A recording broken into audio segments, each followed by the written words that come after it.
And we continue with more of my interview with former Illinois Governor Rod Blagojevich. I watched all your interviews, including David Letterman. I wouldn't go on his show. He's tough. Well, you're pretty tough. He's tough. But David Letterman, it seems that you're disconnected. You're making you're defending yourself by saying things like, they didn't give me a chance. Here you have a chance. If I am telling the truth in my life, right, I don't have a problem telling anybody the truth. And if you didn't say these things, they're quoting you specifically about specific things that you're caught on tape saying, the world is going to hear them, Governor. Yeah, they're going to hear the context. Yeah, the whole context. You're saying the whole context. I'm giving you a chance to give the context. You won't give the context. You're asking me to comment on a pending case that would be inappropriate of me to do that. And the best of then why do you want to be here? Why do you want to tell to the American people if you won't tell them? Tell them. Because if you're really innocent, you're going to say, I'm innocent. I either didn't say it, or when I said it, I meant this. That's it. That's not hard to do. What you're saying is not necessarily an erroneous way of putting it, but that's what I have been saying. That I haven't done anything wrong. That I never, ever in any conversation, ever intended, I can write these bumper stickers to violate any criminal law. I don't believe anybody. You're on a speech. You're giving me a bumper sticker and a speech. No, sir. I don't believe anybody on those conversations had any intention to violate any criminal law. You have conversations. You wanted a quid pro quo firing in exchange for a $150 million deal. This is what it says. Right. Quote, and your own Chief of Staff is saying this, not me, that this is a tax mitigation scheme that if they change the editorial board more favorable to you, that they're going to get huge financial benefits from the city. Let me give you one other part here, and that is that one example, page 34 of the complaint, you tell Individual A that you're going to hold up $8 million in financing for Children's Memorial Hospital unless you get a $50,000 contribution from its chief executive officer. Quote, I'm going to do $8 million for them. I want to get the hospital exec for $50. Tell me what that meant. Look in the camera and tell people, what did that specific quote mean? If it's not what it seems like it means, that you're selling that $8 million for money for you.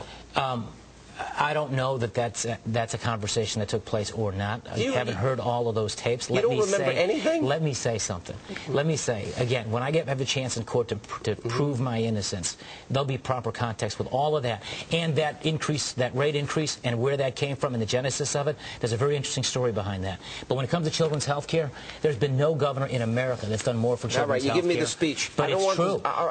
Real results. Or done more for pediatric hospitals, like that one in particular. And again, that whole story will come out, and I think that will help show that I didn't do anything wrong. As I said to you earlier, there's two different Blagojeviches. There's the guy that says he wants to help kids. There's the guy out there that's saying to America on this whirlwind tour years that I did this. They're impeaching me. You actually said, because I got prescription drugs for the elderly, and tears are coming down your eyes. And then there's this other Blagojevich saying, F them, F this, F that. I'm not giving this for nothing. This is golden.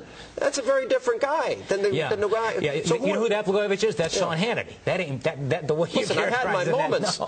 But those are your words. No, that's you saying that that's me. You never said F this is golden? Look, I'll be happy to admit that I'm sure there's profanity in those tapes. I'm sorry about that, but had I known... Here are the quotes. You read them to me, and I'll let you curse on air. Go ahead. You read them. Those are you, right there. Had I known somebody was listening, obviously I wouldn't have used some of that language. Now... No, I've cursed. I'm not talking about that. But this isn't. It's not the cursing. Yeah, no, of course it's not the cursing. Right. That's a side issue. Correct. Although I'm sure the people of Illinois didn't want their kids here again. The issue is you're saying I want this for that, and you say it repeatedly. There are three separate instances as you look at the allegations. The instances are you're trying to sell a Senate seat, that you're trying to have a quid pro quo with the Children's Hospital, and a quid pro quo for the Wrigley Field deal, with people. These are specific allegations. This is in the criminal complaint, and those things are all false accusations that will be proven to be not true. All right, let me move on. Okay. President Obama, he said he had no contact with you. Is that an honest statement? In what context? What's he saying? Well, he's saying that he had no contact with you as it relates to replacing him in the United States Senate. President Obama and President-elect Obama never had a direct conversation with me about a replacement in the United States Senate. Was it your belief that Rahm Emanuel, who we now know had numerous conversations with, do you believe he was specifically acting at the behest of, as an emissary for, the president? I don't know. I'm not sure. I do. Rahm had conversations with me and with top staff and was involved in a lot of these discussions.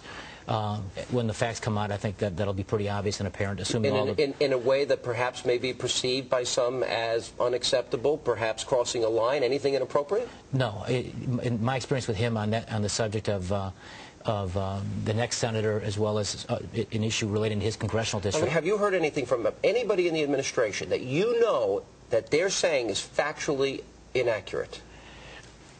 I don't follow what a lot of other people say about me, so it's not like I've done my homework. I didn't ask you if you followed everything. Did you hear one thing that you know is untruthful? Here, I heard Rahm Emanuel say on national television that his conversations with me about the Senate seat were appropriate, and I would agree with him.